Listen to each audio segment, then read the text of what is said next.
लगेच सुरुवात करायची आहे पुढच्या एका मिनिटामध्ये.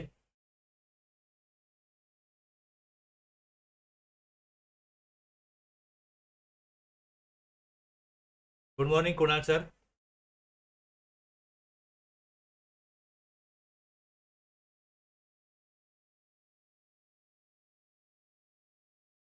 मागच्या लाईव्ह लेक्चरमध्ये आपण रूल 138 बघितला होता. रूल 138. त्याच्या पुढे सुद्धा 138A to 138F असे रूल आहेत. ते आजच्या या सेशनमध्ये आपल्याला पाहिजे आहेत.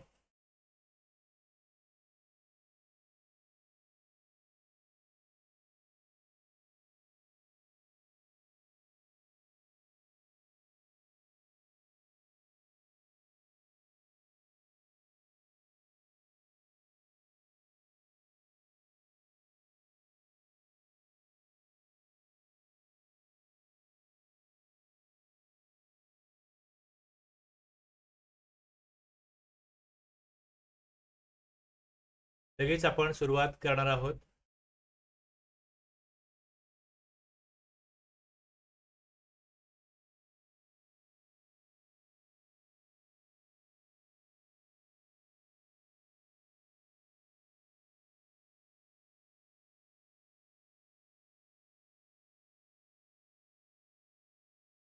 रूल 138 जो आहे तो लागू होतो. Good morning Tulsiram sir.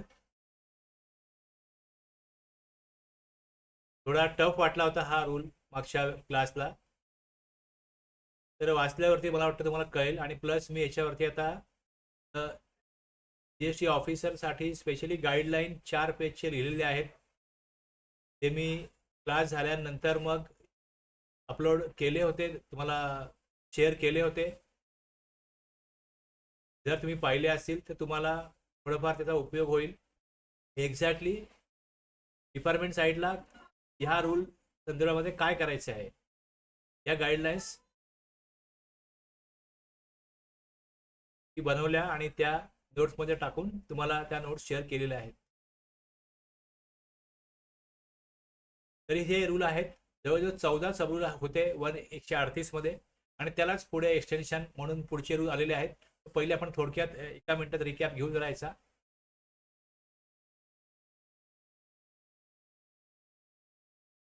EV bill तयार करायचं असतं, त्यामध्ये ए आणि बी असे 2 पार्ट असतात. ए पार्टमध्ये मालाविषयी माहिती असते आणि बी पार्टमध्ये वाहनाविषयी माहिती असते. मग इथे जे वाहन आहे ते तो त्या माल वाहतूक करतोय, रिसिपेंट करत असेल किंवा सप्लायर करत असेल तर इथे त्यांना ईव्ही बनवायला पाहिजे. त्यानंतर रेल्वे, विमान, जहाजाद्वारे जर वाहतूक होत असेल तर ईव्ही कसं करायचं हे 2A मध्ये आहे. त्यानंतर ईव्ही बिल हे एक लिमिट आहे, 1,50,000 ची लिमिट असेल, त्याच्या जर का त्या अमाऊंटच्या वरचा माल जर वाहतूक होत असेल तर ईव्ही बिल कंपल्सरी आहे. पण स्वइच्छेने ईव्ही बिल बनवता येतं. त्यानंतर ईव्ही बिल एक नंबर मिळतो, एक युनिक नंबर मिळतो. तो नंबर डिपार्टमेंटला पण कम्युनिकेट होतो. मग डिपार्टमेंट त्या नंबराच्या आधारे ईव्ही बिल इकडे वाहन समोर येत असेल तरी त्यांना चेक करता येतं की बाबा ह्याचा ईव्ही बिल आहे. तर या प्रकारे त्यांना तो उपलब्ध केला जातो. जर गरज असेल तर फिजिकल व्हेरिफिकेशन होईल, अदरवाईज फक्त नॉर्मल बघून ते वाहन पुढे जाऊ शकतं. त्यानंतर केव्हा केव्हा असं होतं की गाडी एखादी ब्रेकडाऊन होते, गाडी खराब होते, किंवा काही ठिकाणी ठराविक अंतरापर्यंत एका वाहनात माल पुढे पाठवला जातो आणि त्याने दुसऱ्या वाहनामध्ये तो माल भरून पुढे मग पुढच्या स्थानावरती पाठवला जातो. अशा वेळेस मग कशा प्रकारे ईव्ही बिल अपडेट करायचं हे हा रूल एक आहे. तो अपडेट करण्याकरता त्याला ट्रान्सशिपमेंट म्हणतात आणि याच्यामध्ये कसं करायचं अपडेट हे दिलेलं आहे. त्यानंतर एक 4-5 लोकांचा माल आहे, तो ट्रान्सपोर्टर एकाच त्याच्या वाहनात भरतो आणि 4-5 लोक ईव्ही भरून आणतात. मग जो ट्रान्सपोर्टर असतो तो एक कंबाईन बिल बनवतो, त्याला म्हणतात कन्सोलिडेटेड ईव्ही बिल. एक ईव्ही बिल असतं, त्याच्यामध्ये 5 ईव्ही बिलची यादी असते आणि त्यानुसार डिपार्टमेंटला ते ट्रॅक करता येतं. ठराविक परिस्थितीत ट्रान्सपोर्टर तयार करण्याची जबाबदारी अजून एक त्यामध्ये सबरूल होता. तर हे सगळं जे आहे ते आपण मागच्या क्लासला बघितलंय. त्यानंतर जी माहिती भरली जाते गुड्स विषयी ती GSTR 1 साठी उपलब्ध होऊ शकते पोर्टलला, ती वापरता येते. तर हे पण एक आहे. ऑफिशियल फीचर ज्यांच्याकडे जे स्टुडंटचं सॉफ्टवेअर असतं त्यांना ची गरज पडत नाही, डायरेक्टली करू शकतो. जे मॅन्युअली करतात त्यांना उपयोग होऊ शकतो. 24 तासामध्ये ई बिल कॅन्सल केलं जाऊ शकतं. जर एखादा ई बिल बनवलंय पण तो माल गेलाच नाही, डिलिव्हरी रद्द झाली, तर मग तिथे ई बिल रद्द करता येतं. व्हॅलिडिटी पिरियड किती असतो? आता ई बिल जेव्हा बनवलं जातं त्यावेळेस 200 किलोमीटर करता नॉर्मल जे व्हेकल असेल त्याकरता व्हॅलिडिटी असते 1 दिवसाची. आणि ज्या मोठ्या गाड्या असतात ओव्हर डायमेन्शनल कार्गो त्यांच्याकरता 20 किलोमीटर एका दिवसाकरता व्हॅलिडिटी असते. तर हे 200 किलोमीटर किंवा 20 किलोमीटर हे ज्या दिवशी ई बनवलं, हे ई बनवलं इकडे, हा एक दिवस, ही रात्र आहे. या रात्री पहिला दिवस सुरू होतो आणि पुढे इथे पहिला दिवस कंटिन्यू होतो. हे मी जेव्हा बनवीन त्याच्या रात्री 12 वाजता त्याची व्हॅलिडिटी पिरियड सुरू होतो आणि पुढे एक दिवस व्हॅलिडिटी असेल तर रात्री 12 वाजेपर्यंत व्हॅलिडिटी असते. दुसरा दिवस सुरू रात्री 12 वाजता. जर का इथे हे 400 किलोमीटर असेल, 300 किलोमीटर असेल तर 2 दिवस व्हॅलिडिटी आहे. पण ज्या दिवशी बिल बनवलं जाईल त्या दिवसाच्या रात्री 12 वाजता पहिला दिवस काउंटिंग स्टार्ट होतं. तो दिवस सुरू होतो रात्री 12 वाजता आणि संपतो त्या दिवसाच्या रात्री 12 वाजता. ते इथे एविल बनवलं. आता ऍक्च्युली हा माझा पहिला डे आहे, पण हा डे काउंटच केला जात नाही, त्यामुळे ह्याला आपण म्हणतो 0 डे. हा दिवस संपला, इथे फर्स्ट डे चालू झाला. मग इथे फर्स्ट डे इथपासून ते इथपर्यंत हा एवढा भाग आहे, हा पहिला दिवस आहे. याच्या पुढे रात्री 12 वाजेपर्यंत दुसरा दिवस आहे. अशा प्रकारची व्हॅलिडिटी ईव्ही बिलची असते. किती किलोमीटर आहे, किती किलोमीटर करता 200 नॉर्मल व्हेकल करता, मग त्यानुसार ईव्ही बिलला ते चेक करायचं असतं आणि त्याप्रमाणे ते ईव्ही बिल व्हॅलिडिटी पिरियडमध्ये आहे की नाही हे पहिले चेक केलं जातं. त्यामुळे ईव्ही बिल बनवलेलं आहे, पण मग ऑफिसर चेक काय करणार इथे, तर ईव्ही बिलची व्हॅलिडिटी पिरियड मध्ये आहे की नाही हे चेक करणार, कुठल्या प्रकारचा माल आहे वगैरे बघणार आणि गरज असल्यास मग पुढे फिजिकल व्हेरिफिकेशन केलं जाऊ शकतं. हे ईव्ही बिल आहे, हे ज्या वेळेस बनवलं जातं त्याची इन्फॉर्मेशन सप्लायरला आणि रिसिपियंटला करून दिली जाते आणि त्यांच्यावर जबाबदारी असते की जर त्यांनी तो माल घेतलेला असेल तर त्यांनी ऍक्सेप्ट केला पाहिजे आणि घेतलेला नसेल तर त्यांनी रिजेक्ट केला पाहिजे. की कोणतरी माझ्या नावाने माल पाठवतोय, माझ्या नावावरती हे नोंदलं जातं की मी माल घेतोय किंवा माल पाठवतोय, पण ते चुकीचं आहे, तर त्यांनी रिजेक्ट करणं गरजेचं असतं. जर त्यांनी रिजेक्ट केलं नाही तर त्यांनी तो माल पाठवला किंवा स्वीकारला असं मानलं जाईल, त्याला म्हणतात डीम ऍक्सेप्टन्स. त्यानंतर एकदा ईव्ही बनवलं का ते किती राज्यामधनं जाऊ ते व्हेकल सर्व राज्यांमध्ये आणि केंद्रशासित प्रदेशामध्ये त्याची व्हॅलिडिटी असते. म्हणजे प्रत्येक राज्यामध्ये वेगळं ईव्ही बनवण्याची गरज नसते. एकदा ईव्ही बनवा, समजा मुंबई टू दिल्ली गाडी चालली असेल तर एकदा ईव्ही बनवा आणि ते त्याचं जे काय ट्रान्सपोर्टेशन आहे हे अनेक राज्यांमध्ये होऊ शकतं. आणि काही अपवाद आहेत, ईव्ही केव्हा बनवण्याची गरज नसते ते एका सबरूलमध्ये आहे. असे याच्यामध्ये टोटल 16 सबरूल जे आहेत हे आपण मागच्या क्लासला बघितलेले आहेत.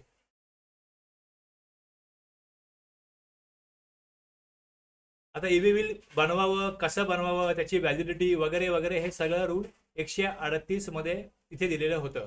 त्यानंतर पुढे 138A हा सबरूल जो आहे हा नंतर अमेंडमेंट करून बनवण्यात आला. आता ह्याच्यामध्ये काय दिलेलं आहे, तसा हा जो आहे ना एक आता इथे हा जो सबरूल आहे इकडे ईव्ही बनवायची गरज नसते. समजा इथे गुड्स जे आहेत हे एक्झाम सप्लाय असेल तर एक्झाम सप्लायला ईव्ही बनवण्याची गरज नसते. पण मग त्यावेळेस मुवमेंट जेव्हा होईल गुड्सची, एक मिनिट बघा जरा, तुम्हाला मी संबंधित दुसरा एक रूल सांगतो.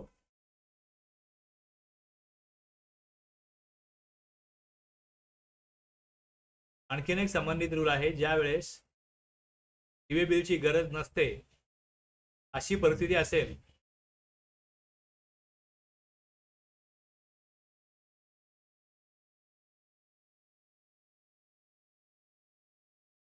त्यावेळेस कुठला रूल महत्वपूर्ण होतो हे बघा.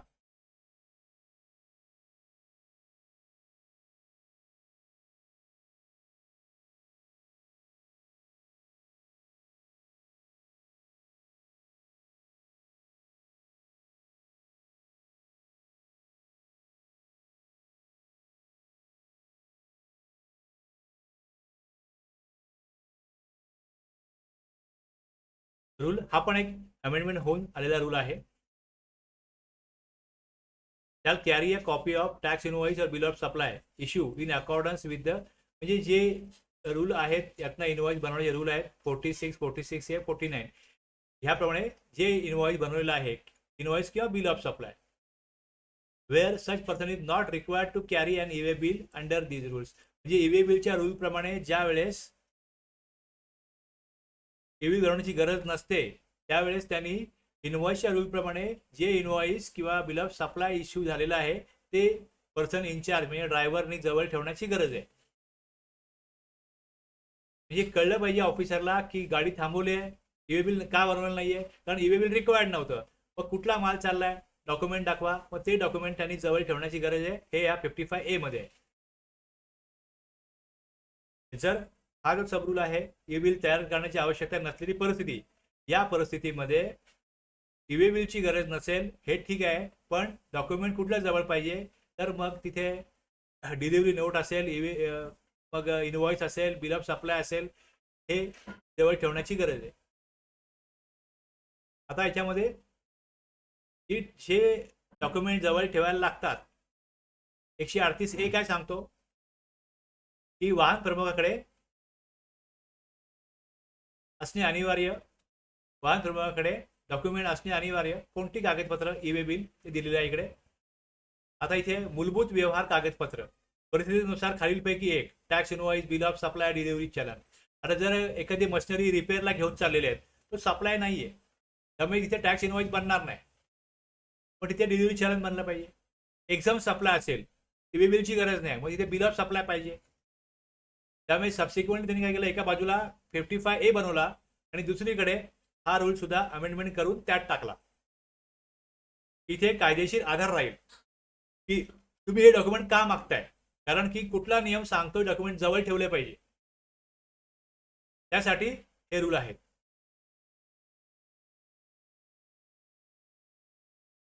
ईवे बिल फिजिकल कॉपी किंवा त्याचा इलेक्ट्रॉनिक स्वरूपामध्ये पण PDF जरी असेल तरी पण चालते. आता हे जे डिव्हाइस आहे, हे डिव्हाइस जे आहे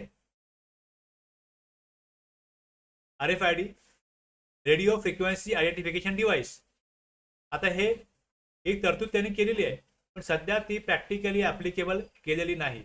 ईवे बिलची फिजिकल कॉपी किंवा इलेक्ट्रॉनिक कॉपी आता हीच वैध व्हॅलिड पुरावा मानला जातो. आता ह्यामधला पहिला प्रोविजो काय सांगतो की मालाची वाहतूक जर रेल्वे, विमान, जहाजाने होत असल्यास ईवे बिल मधील कॅरी करण्याची अट लागू होत नाही. कशासाठी? Railway, air bill, air transportation bye rail आहे, एअर आहे किंवा वेजल आहे, जहाजात नाही. तिथे ईवे बिलची एकदा का तिथे माल ताब्यात दिला, रेल्वेच्या किंवा विमानामध्ये जातोय तिकडे, का मग पुढे जी इन्फॉर्मेशन आहे, रेल्वे काय बनवतं, रेल्वे रिसिट, तर इथे विमानामध्ये पण तिथे माल भरताना एक रिसिट मिळते. मग त्यानंतर मग ते गव्हर्नमेंटला ती इन्फॉर्मेशन ट्रॅक करता येते. तर तीच इन्फॉर्मेशन जी आहे ती फक्त ईवे बिल भरायला लागते, पण मग ईवे बिल कॅरी करण्याची गरज नसते. Kailash sir, good morning.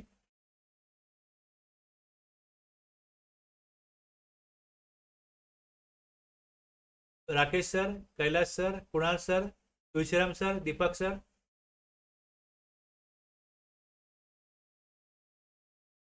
बघा, पहिल्यांदा एक आपण बघितलं, ईवे बिल बनवण्याकरता, माल ट्रान्सपोर्ट करण्याकरता कशा प्रकारे तो माल ट्रान्सपोर्ट व्हायला पाहिजे, कशा प्रकारे पोर्टलला ॲक्च्युली प्रॅक्टिकली काही स्टेप घ्याव्या लागतात, मग ते ईवे बिल बनतं. त्यानंतर जर गाडी खराब झाली, बदलली, तर मग त्यावेळेस काय करायला लागतं, त्यानंतर व्हॅलिडिटी किती वेळ असते त्या ईवे बिलची. ईवे बिल एकदा बनवलं तर तेच माल पोहोचेपर्यंत व्हॅलिड असतं का, ते ह्याचं उत्तर नाहीये. त्यामुळे वेळोवेळी गरजेनुसार ईवे बिल जे आहे त्याची इन्फॉर्मेशन सरकारकडे जी पोहोचलेली आहे की माल निघालाय, पण अजून तो पोहोचला की नाही पोहोचला, जर पोहोचला नसेल तर त्याचं जे काय व्हॅलिडिटी पिरियड संपला असेल तर तो एक्सटेंड करावा लागतो. मग हे सगळं जे आहे ते 138 रूलमध्ये होतं. आणि त्यानंतर ती गाडी थांबवणं आणि त्या गाडीची तपासणी करतं. तपासणी ज्यावेळेस केली जाते त्यावेळेस तपासणी करण्याचा अधिकार, गाडी थांबवण्याचा अधिकार हा कुठल्या रूलमध्ये आहे हे आपण बघतोय. आता डॉक्युमेंट कुठले जवळ ठेवले पाहिजेत, मग हे सगळे नियम का बनवले जातात, कारण की इथे जो गव्हर्नमेंटचा रेव्हेन्यू आहे तो प्रोटेक्ट करण्याकरता सगळ्या गोष्टी या पारदर्शकतेने होण्याकरता हे रूल जे आहे हे बनवले जातात आणि त्यानुसार सगळं जे आहे ही तपासणी मग केली जाऊ शकते. त्यामुळे जे काय काम होत आहे टॅक्सपेअरकडनं किंवा डिपार्टमेंटकडनं याच्या आधारित रूलला आपण समजून घेतो आहोत आणि त्यानुसार आपल्याला हे समजतं की कशा प्रकारे या रूलच्या आधारे रेव्हेन्यू प्रोटेक्ट केला जाऊ शकतो आणि मग मला ही तपासणी केली जाऊ शकते जेणेकरून इथे विदाऊट बिल माल मार्केटला जातो, विदाऊट बिल तो विकला जातो, त्यातनं कुठल्याही प्रकारचा टॅक्स कलेक्ट होत नाही. याच्यावरती रिस्ट्रिक्शन आणण्याकरता हे रूल एवढ्या स्ट्रिक्टली इम्प्लिमेंट करण्यात आले. म्हणजे पहिले रूल 138 जेव्हा बनवला तेव्हा तेवढीच गरज लॉ मेकरला वाटत होती, पण नंतर जसं प्रॅक्टिकली अनुभव येत गेले त्यानुसार मग आणखीन हे सगळी प्रक्रिया जी आहे ही आणखीन स्ट्रिक्ट करण्याकरता मग पुढचे रूल जे आहे हे तिथे काय केले गेले बनवण्यात आले. आता गुड जर इम्पोर्ट केले असतील तर मग ते इम्पोर्टरने दाखल केलेला बिल ऑफ एंट्री जे परदेशातून माल भारतामध्ये येतो त्यावेळेस तो विमानाने येईल किंवा जहाजाने येईल. मग ज्या ठिकाणी तो कस्टमच्या कंट्रोलमध्ये माल जातो तिकडे त्याला बिल ऑफ एंट्री त्याचा क्रमांक तारीख मिळते आणि त्यानंतर त्याप्रमाणे तो त्याला ई बिलमध्ये टाकावा लागतो. हे दिलेलं आहे दुसऱ्या प्रोव्हिजनमध्ये. ई बिलमध्ये जी माहिती टाकलेली आहे त्या माहितीच्या आधारे ती माहिती ज्यावेळेस उपलब्ध होते जीएसटी विभागाला ते तपासणी करतात. त्यामुळे वाहतूक तपासणीच्या वेळी कागदपत्र कुठली उपलब्ध ठेवली पाहिजेत हे टॅक्सपेअर करता बंधनकारक होतं या रूल 138A प्रमाणे. इनवॉइस प्लस ई बिल यांचा परस्पर संबंध तपासणे हे एक काम आहे आणि मग इम्पोर्ट गुड्सच्या बाबतीमध्ये तिथे काय येईल तिकडे कस्टमचा इथे बिल ऑफ एंट्री येईल. तर हे या प्रकारे काम केलं पाहिजे टॅक्सपेअरनी हे इकडे दिलेलं आहे. याच्या पुढे आपण जेव्हा जाऊ आता पुढचा जो सबरूल सांगतो याचा कागदी बिलाऐवजी ई इनवॉइसचा QR कोड सादर करणे. ज्यांना ई इनवॉइस ऍप्लिकेबल आहे ते काय करू शकतात ई इनवॉइसिंग वाले तर तिकडे म्हणजे त्या QR कोडमुळे काय होतं परत इझिली इन्फॉर्मेशन ही जी आहे ट्रॅक करता येते. मग इथे 38(4) नुसार तिकडे नियम बनवलेला आहे. हा रूल आहे 38(4). हा इनवॉइसिंगच्या किती कॉपीज वगैरे ठेवावे आपण बघितलं होतं. रूल 46, 47, 48 हे इनवॉइस संदर्भातले रूल आहेत. मग तिकडे इनवॉइसचा IRN जनरेट होतो इनवॉइसिंग पोर्टलला. मग त्याचा जो QR कोड असेल त्या QR कोड जरी असेल तरी पण तो त्याला कनेक्ट केलेला असतो. तिकडे जी माहिती आहे इनवॉइसची ती मिळते. मग तो QR कोड जो आहे इलेक्ट्रॉनिक स्वरूपात सादर करता येतो प्रॉपर ऑफिसरकडून व्हेरिफिकेशनसाठी आणि मग पुढे फिजिकल टॅक्स इनवॉइसची परत दाखवण्याची गरज नसते. मग ती तिकडे एक सुविधा दिलेली आहे इनवॉइसिंग ज्यांचं होतं त्यांच्याकरता. म्हणून मग इथे तोच रूल परत इथे काय दिलाय की तुम्ही फिजिकल कॉपी ठेवायची गरज नाही कारण फिजिकल कॉपी ठेवण्याची गरज नाही हे रूल 48 मध्ये सांगितलेलं आहे. मग त्यानुसार जर तो ठेवलेला नसेल तुम्ही ई बिल करता पण तो मागायचा नाहीये. म्हणून मग ई बिलच्या रूलमध्ये पण त्याच प्रकारे ठेवलेलं आहे की इनवॉइसिंग लागू असलेल्या प्रकरणांमध्ये कागदी इनवॉइस बाळगण्याची गरज कमी करणे, IRN बेस इन्स्टंट व्हेरिफिकेशन शक्य करणे आणि डिजिटल कंप्लायन्स. आता हे डिपार्टमेंट कसं करेल मग डिपार्टमेंटला कुठलं ऍप दिलंय का त्या ऍपनुसार हे करता येतं का हे आता तुम्हाला बघायला लागेल जीएसटी विभागाला की हे कशा प्रकारे आपण करू शकतो. हे इथपर्यंत मी काय सांगत होतो की हे फक्त टॅक्सपेअरला जवळ ठेवायचे आहे ते त्यांना जवळ ठेवायचं आहे आणि त्यातून मग काय टेस्ट करायचं आहे काय चेक करायचं आहे हे विभागाचं काम आहे. मग त्यानुसार ते पॉईंट तुम्ही लक्षात घ्या. तुम्ही तुमची एक चेकलिस्ट बनवा की तुम्हाला काय चेक करायचं. 138A आपण बघतोय त्यातला सबरूल 2 जो आहे त्यानुसार इनवॉइसिंग हा फिजिकल असलाच पाहिजे अशी गरज नाही हे सांगतं. QR कोड पुरेसा आहे हे सांगतं. फिजिकल इनवॉइस नसल्यास तिथे कुठल्याही प्रकारचा डिफॉल्ट होत नाही हे इथे लक्षात घ्या.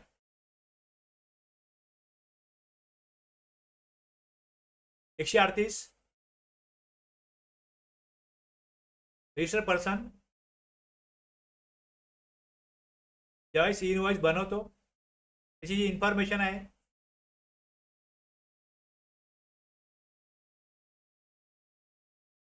आता इथे बघा इथे काय इनवॉइस आणि ई बिल यांचं एक इंटिग्रेशन आहे. डेटा जो तिकडे अपलोड केला जातो तोच ई बिलला उपलब्ध होऊ शकतो. एकदा इनवॉइस बनवला तर तोच डेटा जो आहे तो ई बिलला येतो. हे ऍक्च्युली काय हे प्रॅक्टिकल त्यांनी एक कनेक्टिव्हिटी केलेली आहे.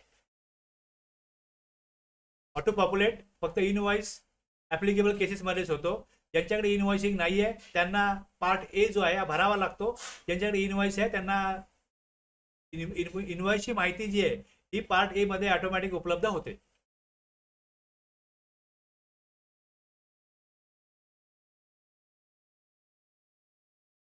आता इथे जे उपकरण आहे की उपकरण बसवलं पाहिजे, ते उपकरण बसवण्याचे आदेश हा आयुक्तांचा अधिकार आहे. कमिशनर नोटिफिकेशन काढून जेव्हा सांगतील की क्लास ऑफ काही ट्रान्सपोर्टरना की तुम्ही काय करा, रॅपिड फ्रिक्वेन्सी आयडेंटिफिकेशन डिव्हाइस बनवा, म्हणजे इथे वाहन न थांबवता त्या डिव्हाइसच्या आधारे जी इन्फॉर्मेशन आहे ती इझिली अवेलेबल होऊ शकते. अशा प्रकारचं डिव्हाइस प्रॅक्टिकली तर वापरात नाहीये, पण तशा प्रकारचं जे डिव्हाइस आहे RFID उपकरण वाहनांवर एम्बेड करा. आणि जसं ते तिकडे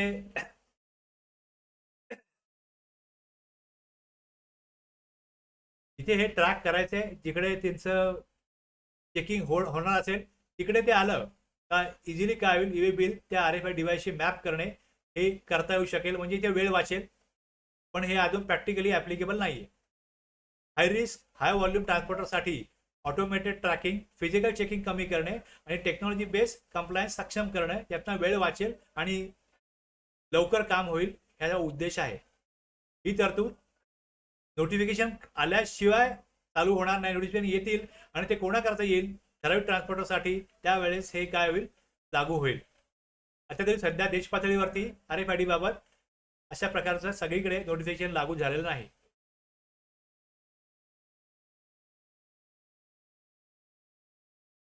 आता विशेष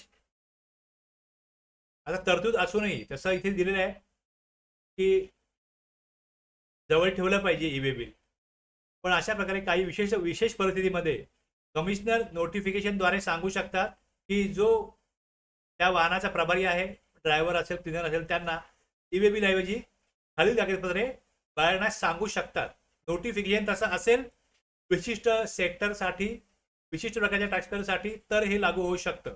म्हणजे tax invoice, bill of supply, bill of entry, delivery चलन, ज्यावेळेस मालाची वाहतूक सप्लाय व्यतिरिक्त करणे होत असेल तर. आता आपण तिथे 55A बघितलाच आहे. 55A तुम्हाला मी सांगितलंच आहे की केव्हा ठेवायचं आहे. पण इथे ईवे बिलची गरज आहे.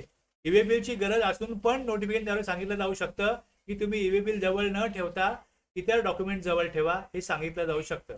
विशेष अपवादात्मक परिस्थितीमध्ये ईवे बिलची अट शिथिल करणं आणि हे कमिशनर नोटिफिकेशन काढून सांगतील त्या परिस्थितीमध्ये अप्लाय होईल. संबंधित अटी शर्तीनुसार ते अप्लाय होऊ शकतं. ही तरतूद जी आहे ही नोटिफिकेशन बेस्ड आहे. नोटिफिकेशन नसल्यास सामान्य नियमच लागू राहतात. म्हणजे ईवे बिल कंपल्सरी आहे. ईवे बिल इथे काढून टाकायचं नाही, ईवे बिल ठेवायचे आहे, पण ठराविक सेक्टर करता ते ऑल्टरनेट डॉक्युमेंट स्वीकारले जाऊ शकतं. हे सगळं ईज ऑफ डुईंग बिझनेसचा भाग आहे. ठराविक प्रकारच्या उद्योगांनी जर ही जी काय मागणी केली असेल की तर त्यावेळेस ते, म्हणजे समजा एखादा असा भाग आहे तिकडे इंटरनेट सुविधा प्रॉपर नाहीये, स्ट्रॉंग नाहीये, मग तिथे इंटरनेट नसतं, ईवे बिल बनवलं जाऊ शकत नाही, मग त्यावेळेस ते ट्रान्सपोर्ट करण्याकरता टेम्पररी इनवॉइस मॅन्युअली बनवू शकतात आणि मग त्यांनी घेऊन माल पुढे नेऊ शकतात, डिलिव्हरी चलन बनवू शकतात.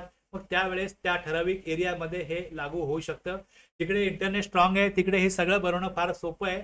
आणि ज्यांच्याकडे अशा प्रकारचा खूप ईवे बिल बनवण्याची गरज असते, त्यांच्याकडे कसं सॉफ्टवेअर सगळ्या व्यवस्था केल्या तर हे फार इझिली होतं. याला काय फार कठीण काही असं कुठलं रॉकेट सायन्स शिकायला लागत नाही, सोपं असतं हे, फार काय अवघड नसतं. इथपर्यंत टॅक्सपेअरसाठीच बऱ्यापैकी होतं. आता इथे ऍक्च्युली पडताळणी, ईवे बिलची पडताळणी कमिशनर किंवा अधिकृत अधिकाऱ्याच्या आदेशाने. आता हा 138B जो आहे त्यातला सबरूल 1 सांगतो की वाहन थांबवण्याचा आणि कागदपत्रे किंवा मालाची पडताळणी करण्याचा अधिकार. मग हा जो अधिकार आहे हा इथनं येतो.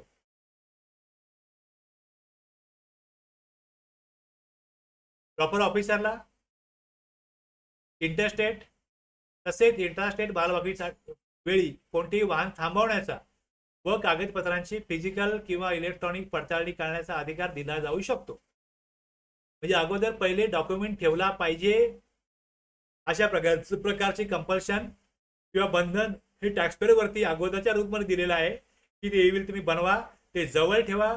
कसं बनवायचं, कशा प्रकारची त्याची व्हॅलिडिटी पिरियड असेल, कशा प्रकारे माहिती त्यामध्ये गरजेनुसार अपडेट करायची, हे सगळे नियम जे आहेत हे 138 आणि 138A मधनं येतात. आणि त्यानंतर मग ऍक्च्युली ऑफिसरला व्हेरिफिकेशन करण्याचा चेक करण्याचा अधिकार जो आहे ह्या 138B मधनं येतो. व्हेरिफिकेशन ऑफ डॉक्युमेंट आणि मग ते वाहन कन्व्हिन्सेस. विशिष्ट प्रकरणामध्ये वाहनांची प्रत्यक्ष तपासणी. कमिशनर ठराविक ठिकाणी RFID रीडर्स बसवण्याची व्यवस्था करतात जिथे मालाच्या हालचालींची पडताळणी आवश्यक आहे आणि जिथे ईवे बिल RFID डिव्हाइसशी मॅप केलेले आहे तिथे वाहनांची पडताळणी RFID रीडरद्वारे केली जाते.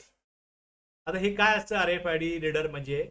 तर वाहनावर बसवलेल्या RFID डिव्हाइस मधील माहिती रिमोट पद्धतीने वाचणारे उपकरण, ज्यामुळे फिजिकल इंटरसेप्शन टाळून इलेक्ट्रॉनिक व्हेरिफिकेशन शक्य होतं. ईवे बिल RFID डिव्हाइसशी मॅप केलेला असल्याने त्याच्या रीडरच्या माध्यमातून वाहन न अडवता त्याची पडताळणी करण्याची सुविधा उपलब्ध असते. म्हणजे इझिली हे चेकपोस्ट वरती काय केलं जातं, RFID रीडर इथे बसवला जातो आणि ईवे बिलची पडताळणी केली जाते, ज्यामुळे वाहन थांबवण्याची गरज पडत नाही.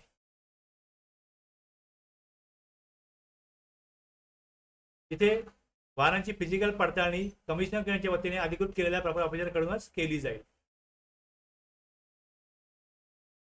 जर कर चुकवेगिरीबाबत स्पेसिफिक इन्फॉर्मेशन मिळाली असेल, इतर अधिकारी सुद्धा हा प्रोव्हायडर मध्ये सांगितलंय की हे कोणी करायचंय, तर कमिशनर अधिकृत केलेल्या अधिकाऱ्यांची पूर्वपरवानगी घेऊन त्या विशिष्ट वाहनांची फिजिकल पडताळणी करू शकतात.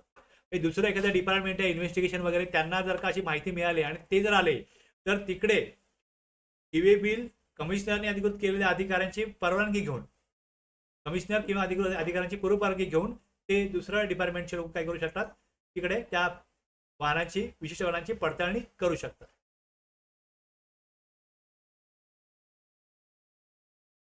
हे बऱ्याचशा गोष्टी अशा आहेत यामध्ये थोडंसं तुम्हाला बोरिंग वाटेल, कंटाळवाणा वाटेल, पण हे तुम्हाला वाचून ऍटलिस्ट एकदा डोळ्याखालना घेतलं, तुम्ही जर घ्याल तर तुम्हाला पुढे काय होईल, ज्यावेळेस गरज पडेल इझिली तुम्हाला रेफरन्स मिळतील. हे बरेचसे रूल असे आहेत की जिकडे तुम्हाला रेफरन्स लागतात आणि मग त्या कुठल्या नियमानुसार काय काम चालतंय हे यातनं कळतं. त्यामुळे हे कंटाळवाणं वाटलं, मलाही हे शिकवायला फार काय आनंद वाटतो, मजा येते, अशातला भाग नसतो. कारण याच्यामध्ये काय इंटरप्रिटेशन काही नाहीये, जे आहे ते फक्त वाचणं आहे आणि ते फक्त सांगणं आहे. आता इकडे ऍक्च्युली वाहन थांबवलं, चेक केलं, तपासणी केली, वाहनाची पडताळणी केली, त्याचा रिपोर्ट जो आहे तो बनवायला लागतो. अधिकारी त्याचे रिपोर्ट बनवतात. म्हणजे ईवे बिलची ड्युटी करणारे अधिकारी त्याचे रिपोर्ट बनवतात आणि ते रिपोर्ट जे बनवतात ते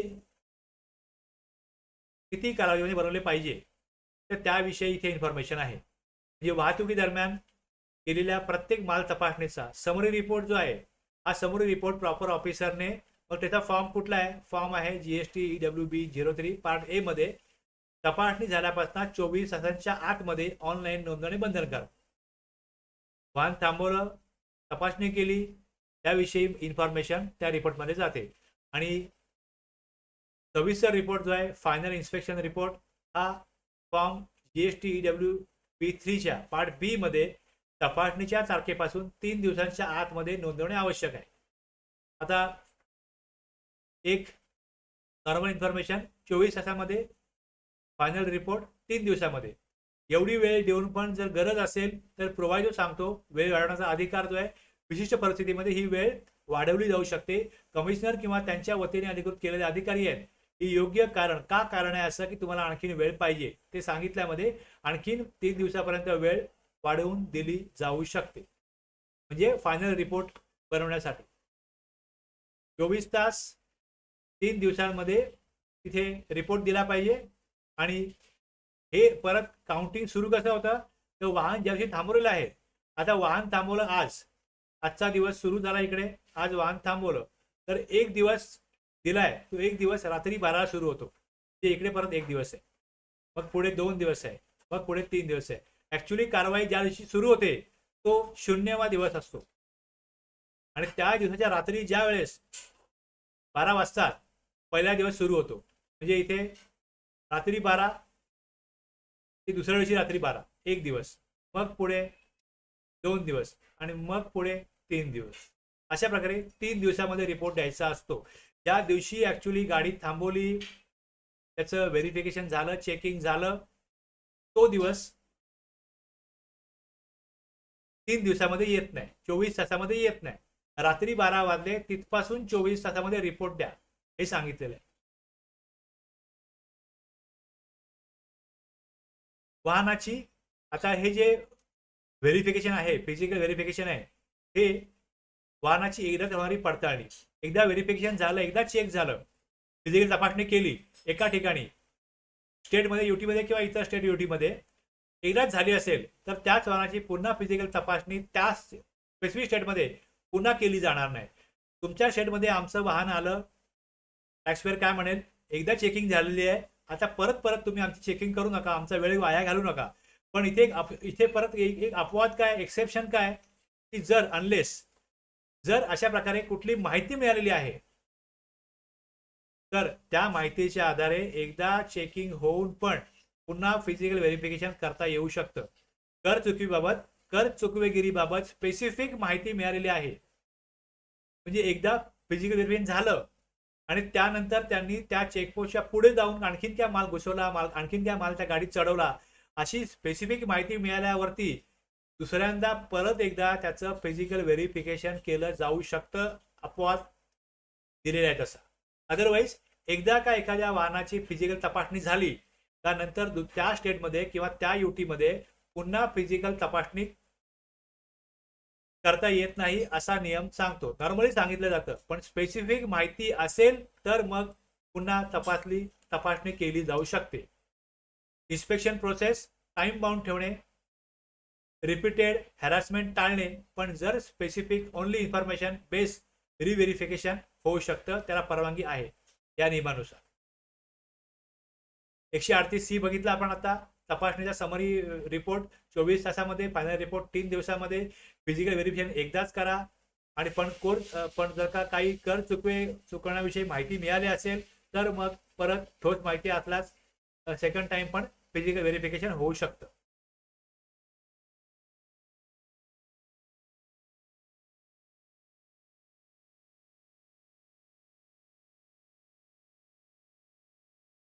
इथपर्यंत आपले रूल 138A, 138B, 138C संपले.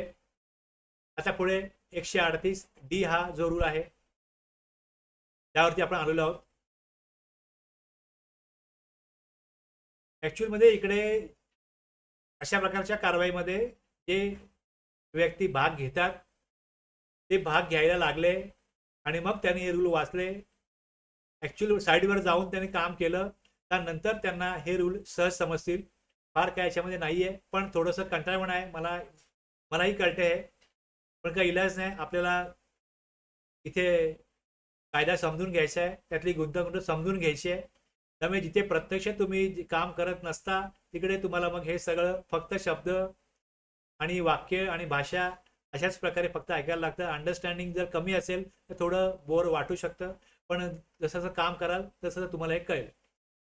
आता गाडी थांबवली, डॉक्युमेंट मागवले, डॉक्युमेंट बघितले, तर साधारण ही प्रक्रिया जी आहे ही 30 मिनिटांमध्ये संपली पाहिजे. आता हा 138D काय सांगतो की तिथे व्हेकल थांबवलंय तर जर काय कारवाई करायची आहे तुम्ही करा, पण कारवाई करण्याजोगी जर परिस्थिती नसेल तर ट्रान्सपोर्ट ज्यावेळेस होत आहे त्यावेळेस जो करदाता आहे, टॅक्सपेअर आहे, त्याला 138D काय करतो, त्याला प्रोटेक्ट करतो की 30 मिनिटापेक्षा जास्त काळ जर ते वाहन अडवून ठेवलेलं आहे, काही तिथे त्यांना सापडत नाहीये, नियम बाह्य असं काही नाहीये, कर चोरी नाहीये, 30 मिनिटांमध्ये काय तो निर्णय घेऊन एकतर कारवाई करा, तसं काय असल्यास, आणि कारवाई करण्याजोगं काय नाहीये तर मला वाहन सोडवा. तर मग कंप्लेंट करण्याचा अधिकार ट्रान्सपोर्टर किंवा टॅक्सपेअर जो आहे त्याला फॉर्म GST EWB द्वारे GST पोर्टलवर नोंदवण्याचा अधिकार दिला जातो. की अनावश्यक विलंब देत आहेत, त्रास देत आहेत, अधिकाराचा गैरवापर करतायत सिस्टममध्ये, ही जी इन्फॉर्मेशन आहे, जर उद्या पुढे कोर्ट केस वगैरे झाली तर त्यांना एव्हिडन्स म्हणून त्याचा उपयोग होतो की अनावश्यक आम्हाला गाडी आमची अडवून ठेवली आणि त्यामुळे आम्हाला त्रास झाला, आणि त्याचा आमचा अधिकार जो आहे हा फॉर्म GST EWB 04 द्वारे बजावला, लगेच कंप्लेंट केली. ही जी नोंद आहे ही नोंद त्यांना उपयोगी पडते, त्यांना डिफेन्स करण्याकरता, ही त्यांच्याकरता अकाउंटेबिलिटी निर्माण करते. आणि फील्ड लेवल हॅरेसमेंट विरुद्ध एक सेफगार्ड म्हणून काम करते. 138 चा उद्देश काय की अधिकाऱ्याच्या नावाखाली जर कुठला अनावश्यक त्रास दिला जात असेल, विलंब केला जात असेल, त्याच्यावरती नियंत्रण ठेवण्यात आलं, म्हणजे कुठल्याही प्रकारे अधिकाराचा गैरवापर अधिकारी करू नयेत. त्यामुळे करदात्याला किंवा ट्रान्सपोर्टरला तक्रार नोंदवण्यासाठी एक अधिकृत डिजिटल सुविधा जी आहे हा नियम देतो. म्हणजे हा नियम जो आहे हा ट्रान्सपोर्टरला किंवा टॅक्सपेअरला प्रोटेक्ट करण्याकरता आहे. जर 30 मिनिटांपेक्षा जास्त वेळ डिटेन्शन झाल्यास ट्रान्सपोर्टरला जीएसटी पोर्टलवरती त्याची नोंद करून संरक्षण सेक्युर एक प्रकारचं त्यांना प्रोटेक्शन या नियमात दिलेलं आहे. आता इथे जे एक्सप्लेनेशन आहे या एक्सप्लेनेशन मध्ये for the purpose of this chapter आले ह्या चॅप्टरसाठी ट्रान्सपोर्टेड बाय रेल किंवा transportation of goods by railway, transported goods by rail किंवा movement of goods by rail अशा प्रकारे शब्द जिकडे येतात इथे डज नॉट इन्क्लूड केसेस. आता इथे where leasing of parcel space railway हे कायचा अर्थ काय तो खाली दिलेला आहे. या एक्सप्लेनेशनचा मिनिंग खाली दिलेला आहे. या चॅप्टरसाठी आहे की जिकडे जिकडे transported by railway, transportation of goods by railway, transport of goods by rail किंवा movement of goods by rail हे जिथे येतं हे सगळे शब्दप्रयोग रेल्वेकडून पार्सल स्पेस भाड्याने लिझिंग दिली जाते अशा प्रकरणाला लागू होत नाही. म्हणजे रेल्वे काय करतं, रेल्वे आहे ना ही जागा भाड्याने देतं, ती माल वाहतूक रेल्वेने मालाची वाहतूक म्हणून मानली जाणार नाही. म्हणजे रेल्वेचं गोडाऊन वगैरे असेल त्या गोडाऊनमध्ये माल उतरवला जातो आणि त्याचं भाडं घेतलं जातं.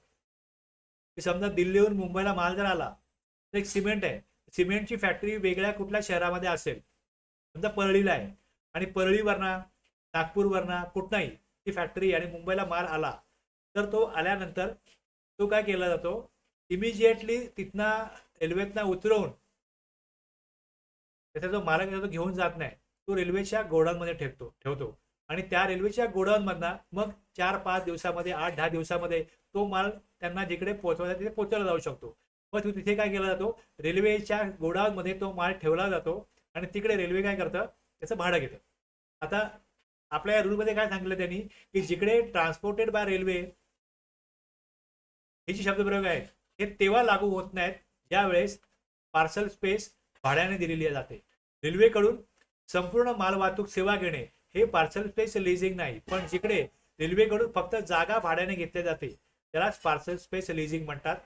मग ह्या परिस्थितीमध्ये एक बघा, एक काय केलं जातं, एक रेल्वे स्वतः माल नेते मुवमेंट बाय रेल आणि दुसरं पार्सल स्पेस लिझिंग हा महत्वाचा, रेल्वे फक्त डब्यात जागा भाड्याने देते हा एक वेगळा विषय. माल चढवणे उतरवणे सुरक्षितता ही सगळी जबाबदारी ट्रान्सपोर्टरची असते. एक रेल्वेच्या ताब्यात माल दिला आणि रेल्वेच घेऊन जाते, एक रेल्वेचं गोडाऊन पण असतं प्लस एक रेल्वेच्या प्रकारे वाहतूक करण्याची अशी पद्धत पण असते. 2 केस आहेत.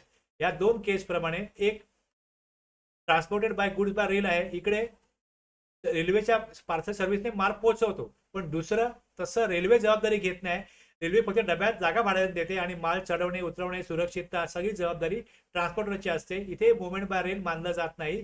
यासाठी हा रूल 138 च्या एक्सप्लेनेशन मध्ये सांगितलेला आहे की इथे रेल्वेने माल गेला असं नाव ऐकून मग रूल 138 टाळू नये, 138D टाळू नये यासाठी हे स्पष्ट दिलेलं आहे. पार्सल स्पेस लिझिंग हे मुवमेंट बाय रेल नाही.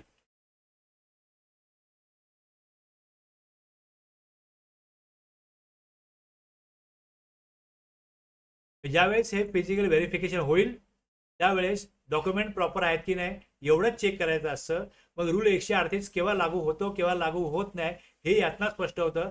जर रेल्वे रिसीट बनते ती केव्हा बनते, ज्यावेळेस रेल्वे माल ताब्यात घेते आणि रेल्वे रिसीट देते. पण ज्यावेळेस रेल्वे माल ताब्यात घेत नाही फक्त डब्यात जागा देते त्यावेळेस मग 138 प्रमाणे पुढे सगळी जबाबदारी ही टॅक्सपेअरची राहते. मग ते चेकिंग केलं जातं आणि मग त्याप्रमाणे त्याच्यावरती जर डिफॉल्ट असेल तर मग कारवाई होऊ शकते.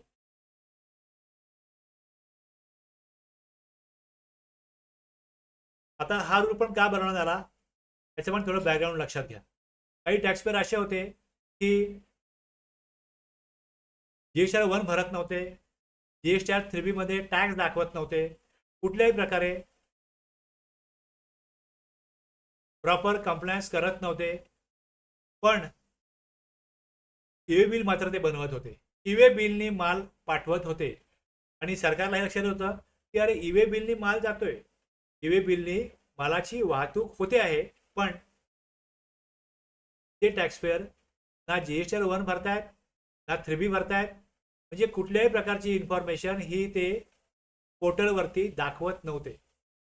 मग अशा लोकांवरती कारवाई करण्याकरता त्यांनी काय केलं की जर तुम्ही जीएसटी वन भरला नाही, आता CMP 08 हा कोणाकरता असतो, हा कंपोजिशन डीलर करता असतो. जीएसटीआर 3B हा नॉर्मल सप्लायर करता असतो. जीएसटीआर वन हा नॉर्मल सप्लायर करता असतो. जर त्यांनी किंवा ज्यांचा नंबर जीएसटी नंबर कॅन्सल झालेला आहे, तर ह्या लोकांकरता काय केलं गेलं, त्यांनी ईवे बिल रिस्ट्रिक्ट केलं गेलं. तर ईवे बिल रिस्ट्रिक्ट करण्याचा अधिकार जो आहे तो या 138E मधनं आला. 138E काय सांगतो की मालाच्या वाहतुकीसाठी ईवे बिल तयार करण्यापासून रोखलं जाऊ शकतं. तर ते उद्देश काय की तुम्ही जीएसटी वन भरा. जर तुम्ही व्यवसाय करताय, माल वाहतूक करताय, जीएसटी वन भरा, जीएसटी 3B भरा. तो भरलाच नाही, 6 महिने भरलाच नाही, त्याचा नंबर कॅन्सल झाला, सस्पेंड झाला. मग इथे हा जो रूल आहे, being a person registration has been suspended, तरी पण ते ईवे बिल पहिले चालू असायचं. ते ईवे बिल नंबर जो आहे तो पण मग रिस्ट्रिक्ट केला गेला की जीएसटी नंबर सस्पेंड होईल. त्यानंतर जे प्रॉपर कंप्लायन्स करत नाहीयेत, कंपोजिशन डीलर CMP 08 मध्ये टॅक्स भरत नाहीत, नॉर्मल रेग्युलर सप्लायर जे आहे जीएसटी वन 3B भरत नाहीत, नंबर सस्पेंड झालाय, त्यांचं ईवे बिल सुद्धा काय केलं जाईल, रिस्ट्रिक्ट केलं जाईल. त्यांना ईवे बिल सुद्धा भरता येणार नाही. जेणेकरून काय होईल, त्यांना इथे रिटर्न कंप्लायन्स एन्फोर्स केला जातो. नॉन कंप्लायन्स टॅक्सपेअरला त्यांचं गुड्स मुवमेंट थांबवलं जातं. जर त्यांनी ई बिल नाही बनवलं तर त्यांच्यावरती मग कारवाई होईल ई बिलनी, मग ते भरतील रिटर्न. तर त्याच्या त्यांना फोर्स करण्याकरता हा रूल आणण्यात आला. No return no way bill no outward supply, हा डिसिप्लिन निर्माण करतो. महत्वाचा प्रॅक्टिकल पॉईंट काय, हा सिस्टम बेस्ड रिस्ट्रिक्शन आहे. इथे ईवे बिल जनरेशन ब्लॉक करतो आणि ऑफिसर डिस्क्रिप्शन नाही, सिस्टम कंट्रोल आहे. हे ऑफिसरला करावं लागत नाही, सिस्टम थ्रू होत आहे. आता याच्यामध्ये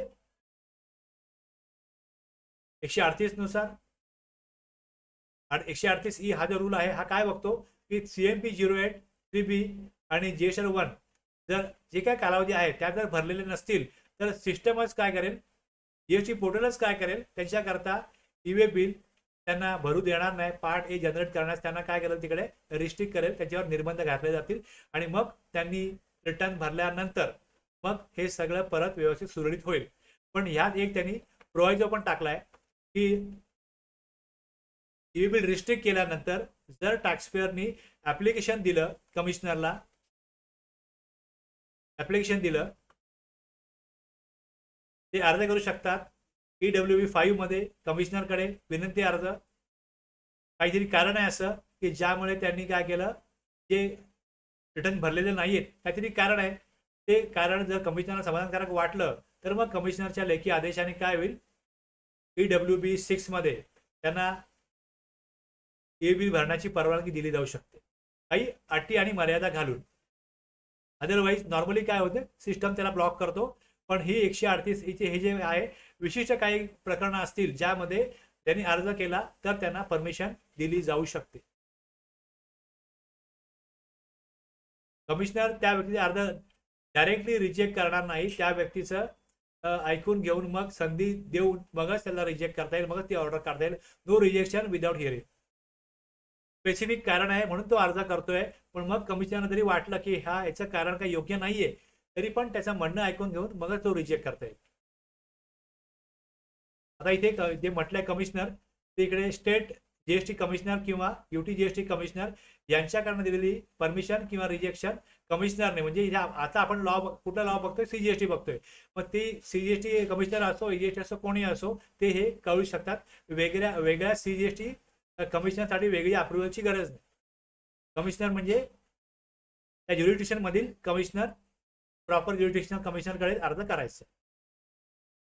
याचा उद्देश फक्त एवढंच आहे की कंप्लायन्सेस रेग्युलराइज करणं, हाच याचा उद्देश आहे. सगळं नियमित, सगळ्या गोष्टी ऑब्लिगेशन फॉलो करणं टॅक्सपेअरनी, त्याकरताच हा नियम बनवण्यात आलेला आहे. इथपर्यंत कंटाळवाणं वाटलं असेल तरी पण तुम्हाला कळलं असेल तर यस रिप्लाय करा.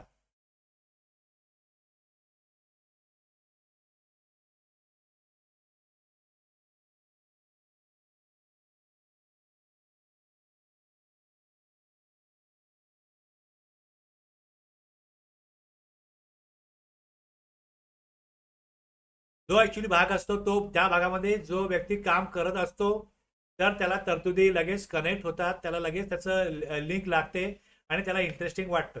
पण जरुरी नाही की तुम्ही ज्या वेळेस लॉ समजून घेताय, तुम्ही प्रत्येक प्रकरणात तुमचा सहभाग असेल, थोडंफार तरी तुमच्या कानावरती पडेल. नंतर तुम्ही ज्यावेळेस प्रत्यक्ष कामात सहभाग घ्याल त्यावेळेस तुम्हाला परत नोट्स रेफर करायला लागतील, त्या तुम्ही कराल आणि मग तुम्हाला ते काम 100% स्पष्ट होईल की आपल्याला तिथे काय करायचंय. पण आत्ता तुम्हाला हे सगळं ऐकून घेणं, थोडीफार याची माहिती असणं, काहीतरी रेफरन्सेस असणं याकरता गरजेचं आहे की तुम्ही हे थोडं पेशन्स ठेवून ऐकावं. आणि म्हणून मी जास्त याच्यामध्ये गुंतागुंत जी आहे ही आणखीन मी स्ट्रेच करून सांगत नाही की आणखीन तुमचा जास्त वेळ घेण्याची मला इथे गरज वाटत नाही की आपण जास्त वेळ घ्यावा आणि अजून ओव्हरबर्डन द्यावं. म्हणून मी जास्त स्ट्रेच न करता थोडंसं असं फास्ट थोडंसं पळवतोय, संपवतोय. मला हा विषय संपवायचा आहे, इंटरेस्टिंग विषय पुढे आहे. मग तिथे आपण जास्त वेळ देऊ शकतो, तिथे गरजेचे तिथे मी जास्त वेळ देईन. अदरवाईज मी इथे माहिती फक्त असावी असे जे नियम आहेत किंवा असे जे टॉपिक आहेत ते मी तेवढ्या पुरता सांगेन आणि जेणेकरून कमीत कमी वेळामध्ये जास्तीत जास्त रेफरन्स तुमच्यापर्यंत पोहोचवण्याचा प्रयत्न करेल. आता 138 एफ जो आहे हा स्पेसिफिकली सोन्याचे दागिने, मौल्यवान खडे म्हणजे ज्वेलर्स जे आहेत, हे ज्वेलर्स फार मोठा बाजार आहे आपल्याकडे, सोन्याचा भाव खूप वाढतोय. पण सोनं जे आहे हे जी मुवमेंट जी आहे ही जी होते याविषयी काही माहिती सरकारकडे नसते. त्यावर जीएसटी 3% जरी असला आणि त्या खड्यांवरती वगैरे अगदी 0.25% वगैरे जरी असला तरी पण ह्याच्यामध्ये फार मोठी उलाढाल आहे. आणि इथे पण लाखोंचा करोडोंचा जो रेव्हेन्यू हा सरकारला मिळत असतो. त्यामुळे इथे सोन्याचे दागिने, मौल्यवान खडे, तर ह्यातला पण असं अनुभव आहे की बराचसा ह्यातला माल विदाऊट बिल विकला जातो आणि बराच इथे रेव्हेन्यू सरकारचा नुकसान होतो इकडे. त्यामुळे यांच्यावरती काही नियम टाकता येईल का, तर त्याविषयी 138 एफ मध्ये तरतूद आता आहे. बघा कशी आहे ही, specifically information to be furnish. तर यात काय म्हटलंय, इंट्रास्टेट मुवमेंट ऑफ गोल्ड आहे. शब्दच काय, intrastate movement of gold, precious stones and generation of e way bill thereof. आता ह्यातनं काय करायचं आहे,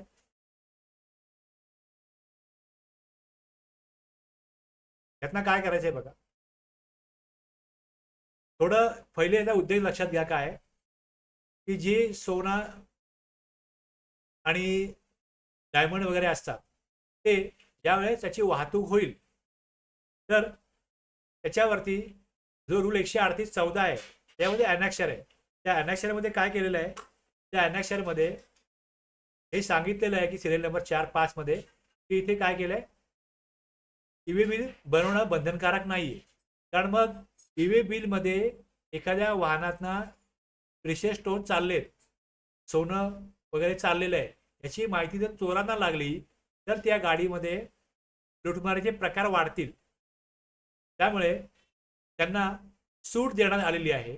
पण तरी सुद्धा वेगळ्या प्रकारे स्टेट किंवा युटी कमिशनर ची अधिसूचना, नोटिफिकेशन, म्हणजे हे राज्यांवर सोडलेलं आहे.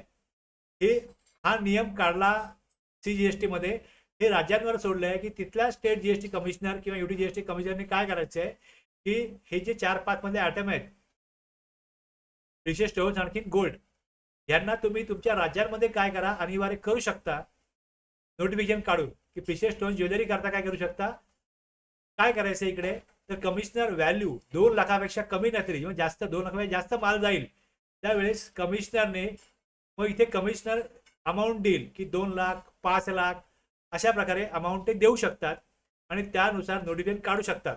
मग इथे रजिस्टर पर्सनने सप्लायसाठी किंवा सप्लाय व्यतिरिक्त कारणासाठी किंवा अनरजिस्टर सप्लाय, इन्व्हर्ट सप्लायमुळे जर इंटरनॅशनल मुवमेंट करतो त्यावेळेस त्याला जी मालाची माहिती आहे, फक्त मालाची माहिती, गाडीची माहिती नाही, तर फक्त त्याला अशा प्रकारे सांगितलं जाऊ शकतं की तुम्ही ज्वेलरी, गोल्ड, डायमंड याची जेव्हा मुवमेंट करत असाल, इंट्रास्टेट मुवमेंट, त्यावेळेस तुम्ही ती इन्फॉर्मेशन, मालाविषयी माहिती जी पार्ट ए मध्ये येते ती द्यावी.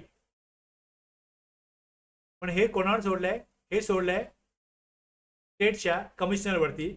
आणि त्यातनं परत त्यांनी कशा प्रकारे रूल ड्राफ्ट केलाय, जर तुम्ही वरती बघाल तर रूल ज्या प्रकारे ड्राफ्ट केलाय त्यांनी काय केलंय, पहिले सुरुवात केली वेअरने. ही सुरुवात जी केली आहे, सुरुवात वेअरने केली आणि खाली दिले नॉट विथ स्टँडिंग, म्हणजे 138 मध्ये दिलेला आहे. त्याला त्याच्या व्यतिरिक्त म्हणजे त्याला ओव्हरराईट जर परिस्थिती यानुसार असेल तर, म्हणजे जर परिस्थिती यानुसार असेल तर 138 मध्ये जे दिलेलं आहे त्याला ओव्हरराईट हा रूल करू शकतो. व तशी परिस्थिती असेल तर त्या परिस्थितीनुसार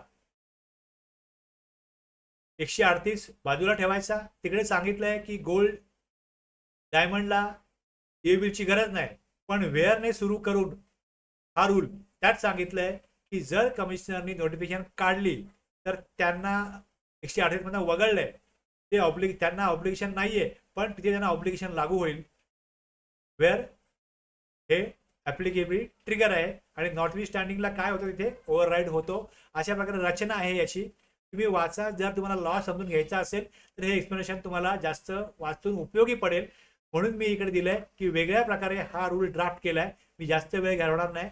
मुख्य मुद्दा तुम्हाला सांगितलाय की इथे जर गोल्ड आणि डायमंड यांच्यासाठी आता ऑब्लिगेशन नाहीये, त्यांना 138 प्रमाणे मालाची माहिती ई बिल मध्ये द्यावी लागत नाही, ई बिल बनवावं लागत नाही, पण त्यांना पण ई बिल लागू केलं जाऊ शकतं. पण कशा प्रकारे हे रूल 138F सांगतो.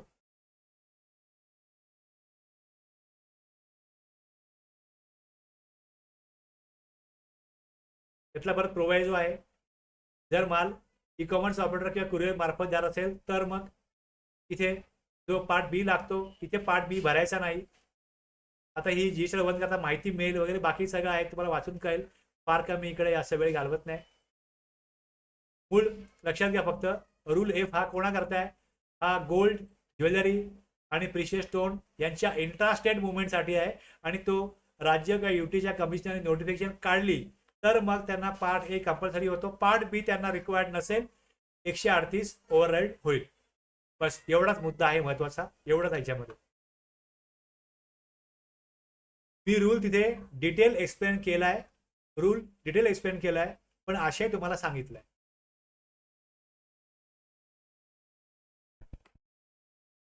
आता एवढं आपण इथे आपलं रूल 138 आणि 138 फॅमिली जी आहे 138A to F सांगते. आता जे मी रूल सांगितले त्या रूल विषयी इथे जीएसटी ऑफिसरसाठी प्रॅक्टिकल गाईडलाईन दिलेले आहेत. हे गाईडलाईन तुम्हाला खाली एक एक तुम्ही पॉईंट वाचायचा आहे. तुम्हाला जर याचा फायदा घ्यायचा असेल तर हे वाचायचं आहे एक एक, आणि मग पहिले वाचून घ्या कम्प्लिटली. तुम्हाला किती आठवत आहे, किती काय बघा, हे सगळं वाचून घ्या. हे वाचून घेतल्यानंतर मग परत खाली ड्राफ्ट 2 दिलाय. ह्या ड्राफ्ट 2 मध्ये काय करायचं, थोडंसं ह्यामध्ये थोडंसं काय केलंय, वेगळ्या प्रकारे प्रेझेंट केलंय. मग तुम्ही हा ड्राफ्ट 2 वाचा. ड्राफ्ट ए पहिले वाचून बघा तुम्हाला किती आठवतंय, मग ड्राफ्ट 2 वाचा. मग इकडे तुम्हाला थोडंसं डिटेलमध्ये दिलंय. आता इथे तुम्हाला आठवत नसेल मग संबंधित रूल वाचा. मग संबंधित रूल वाचा. हा अभ्यासाचा प्रकार आहे, तुम्हाला वेळ द्यायला लागेल. हा वेळ द्या. वेळ देऊन सगळ्या लिंक ज्या आहेत ह्या तुम्ही संबंधित रूलमधनं एस्टॅब्लिश करा, सगळं रिकॉल करा. हे सगळं जे आहे हे सगळं तुम्हाला काय देईल, एक वेगळ्या प्रकारची स्पष्टता देईल. मी त्यामध्ये वेळ घालून 4 पेज ड्राफ्ट 1 ड्राफ्ट 2 बनवलंय.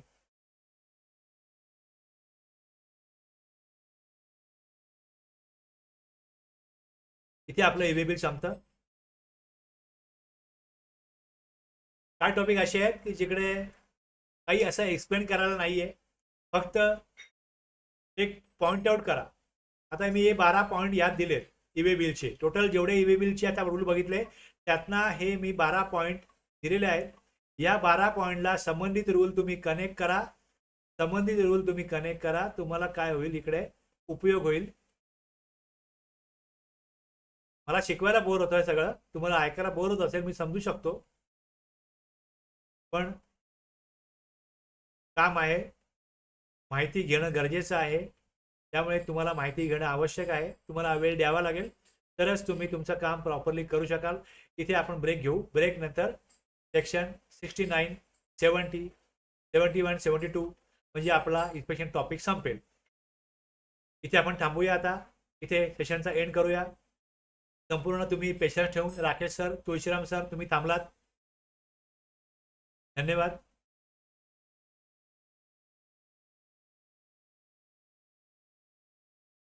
राकेश सर म्हणताय बोर होत नाही. सर चांगली गोष्ट आहे.